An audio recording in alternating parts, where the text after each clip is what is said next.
রাজ্যপালের কোনো অধিকার নেই নির্বাচন কমিশনের ওপর দাদাগিরি করার। শুভেন্দু অধিকারী আমেরিকা থেকে ন্যাটো বাহিনী এনে ভোট করালেও আমাদের কিছু যায় আসে না, কারণ আমাদের পাশে জনতা বাহিনী আছে। বাঁকুড়ায় এসে বললেন জয়প্রকাশ মজুমদার।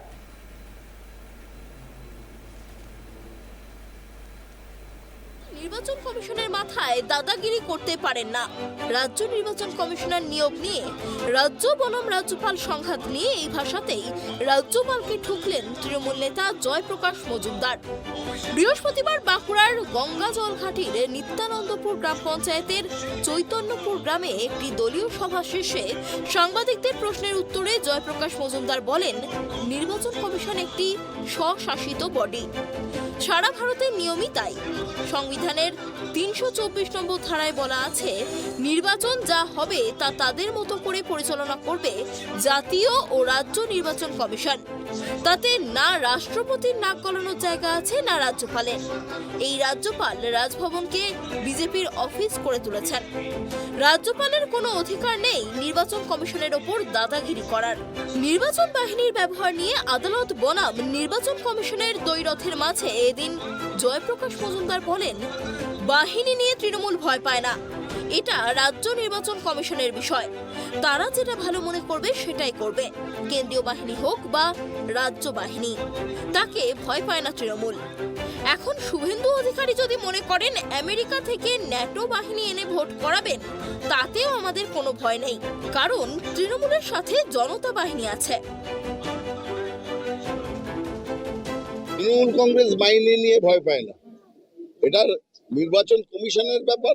নির্বাচন কমিশন যেটা ভালো মনে করবে সেইটাই করবে। রাজ্য নির্বাচন কমিশন তাদের অধিকারের ব্যাপার, তারা যা ইচ্ছে তারা করতেই পারে। সেখানে আমাদের কোনো বক্তব্যও নেই, ইন্টারফেয়ার করার জায়গাও নেই, হস্তক্ষেপের জায়গাও নেই।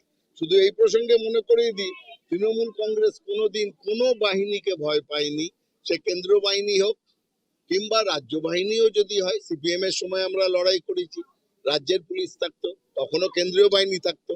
এখন যদি শুভেন্দু অধিকারী মনে করেন যে আমেরিকা থেকে ন্যাটো বাহিনী নিয়ে আসবে, তাতেও আমাদের কিছু যায় আসে না। তার কারণ যার পাশে জনতা বাহিনী আছে তার ভয় কি? আমাদের ভয় কাহারে? সব থেকে বড় কথা আমি বলে দিই আপনাদের, যে 2021-এ জাতীয় নির্বাচন কমিশন ইলেকশন করেছিল। 2021-এ 8 দফায় ইলেকশন হয়েছিল। 2021-এ সম্পূর্ণ বাংলা ঘিরে ফেলেছিল কেন্দ্রীয় বাহিনী, অগণিত কেন্দ্রীয় বাহিনী, কিন্তু শেষ হাসিটা হেসেছিল তৃণমূল কংগ্রেস। তার মাঝখানে আগলাবার 200 পার বলেও বিজেপি টিকতে পারেনি। 200 পার করে মমতা বন্দ্যোপাধ্যায় এক পা নিয়ে, এক পা আহত, বিজেপিকে 213টা গোল দিয়েছিল এবং আগলাবার 200 পার তৃণমূল কংগ্রেসই করেছিল। সুতরাং বাহিনী নিয়ে আমাদের কোনো চিন্তা নেই, কারণ আমাদের সঙ্গে জনতা বাহিনী আছে। নির্বাচনের মনোনয়ন সংক্রান্ত গন্ডগোলে সিবিআই তদন্তের নির্দেশ নিয়ে এদিন আদালতের রায়কে কটাক্ষ করেছেন জয়প্রকাশ মজুমদার। তিনি বলেন, একটি ঘটনা নিয়ে আদালত সিবিআই তদন্তের নির্দেশ দিয়েছে। ওই ঘটনায় 7 জুলাই রিপোর্ট পেশের নির্দেশ দেওয়া হয়েছে। 7 জুলাই সিবিআই রিপোর্ট দেবে, 8 জুলাই নির্বাচন হয়ে যাবে, 9 জুলাই হাইকোর্ট ঘন্টা বাজাবে। রাজ্যপাল নির্বাচন কমিশনের মাথায় দাদাগিরি করতে পারেন না। নির্বাচন কমিশন একটা অটোনোমাস বডি, সারা ভারতের নিয়মেই তাই। 324 নম্বর যে ধারা, আমি যদি ভুল না করি, এবং সংবিধানের, সেখানে পরিষ্কার বলা আছে নির্বাচন যা হবে, সেই পঞ্চায়েত হোক আর লোকসভা হোক, জাতীয় নির্বাচন কমিশন কিংবা রাজ্য নির্বাচন কমিশন, তারা তাদের মতন করে নির্বাচন করবেন। সেখানে না রাষ্ট্রপতির নাক গলানোর জায়গা আছে, না রাজ্যপালের নাক গলানোর জায়গা আছে।